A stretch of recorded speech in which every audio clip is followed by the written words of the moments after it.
On December 22, 1992, the United Nations General Assembly proclaimed March 22nd to be World Water Day.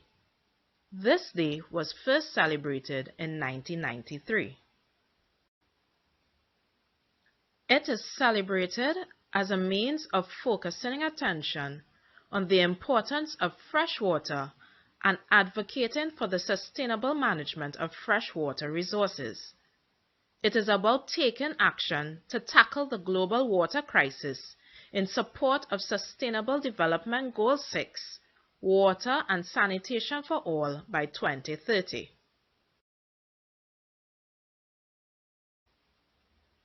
Freshwater is water containing low concentrations of dissolved solids, most often salt. Of all the water on Earth, just 3% is fresh water. Fresh water is found in glaciers, lakes, reservoirs, ponds, rivers, streams, wetlands, and even groundwater. These freshwater habitats are less than 1% of the world's total surface area, but are home for 10% of all known animals and up to 40% of all known fish species. Every year, World Water Day highlights a specific aspect of fresh water. The theme also sets the focus for the annual World Water Development Report. In 2022, World Water Day is celebrated under the theme Groundwater, Making the Invisible Visible. Groundwater is a vital resource that provides almost half of all drinking water worldwide, about 40% of water for irrigated agriculture, and about 1/3 of water required for industry. It sustains ecosystems, maintains the base flow of rivers, and prevents land subsidence and seawater intrusion. In the last several decades, it has become obvious to policy and decision makers that freshwater sources are under threat. These threats include increasing surface and groundwater contamination from pollutants, global climate change, resurgent water-related diseases, and the destruction and degradation of freshwater ecosystems.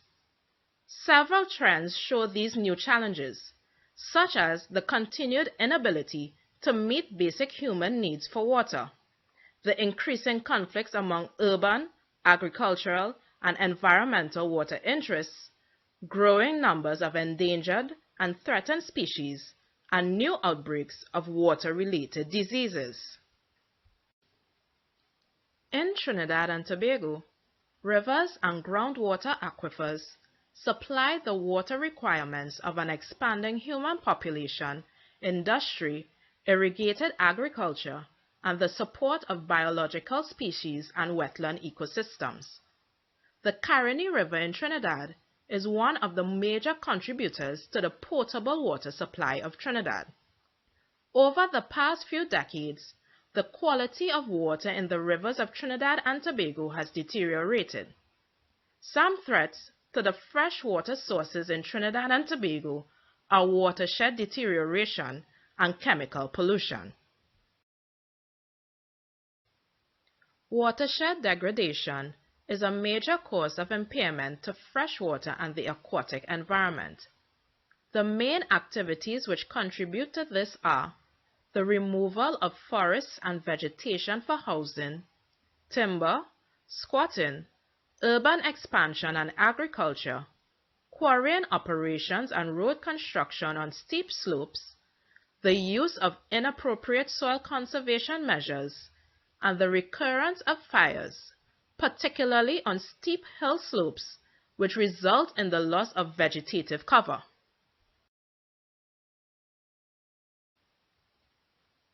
Chemical pollution emanates from several sources, including agriculture, industry, and households.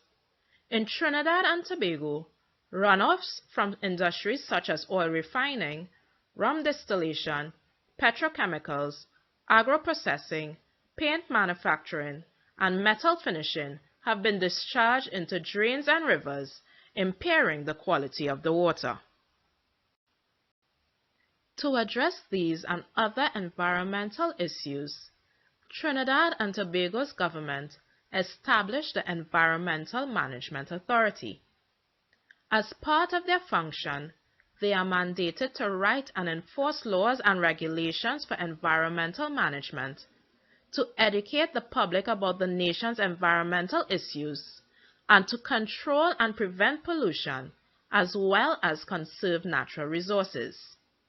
They also develop and execute programs for the control and management of point and non-point sources of water pollution. UNESCO works to build a scientific knowledge base that helps countries manage their water resources in a sustainable way. Some of the ways they do this are through the Intergovernmental Hydrological Program and the World Water Assessment Program.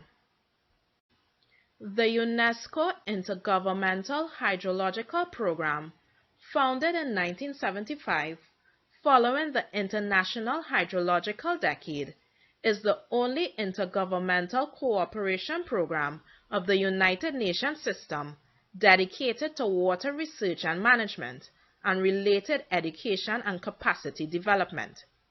It addresses national, regional, and global water challenges by supporting the development of sustainable and resilient societies, by stimulating and encouraging holistic hydrological research and knowledge generation, and assisting members in research and training activities. UNESCO established the World Water Assessment Program in 2000 in response to a call from the United Nations Commission on Sustainable Development to produce a system-wide periodic global overview of the status, use, and management of freshwater resources. Its overall objective is to meet the growing requirements of United Nations member states and the international community for a wider range of policy-relevant, timely, and reliable information in various fields of water resources developments and management through the production of the United Nations World Water Development Report. Consequently, the World Water Assessment Program aims to equip water managers as well as policy and decision makers with knowledge, tools, and skills necessary to formulate and implement sustainable water policies. In closing, we leave you with some titles you may wish to read. If they are not available online for free, you can always request a digital copy at the Documentation Center. You can reach us at unesco.info@moe.gov.tt.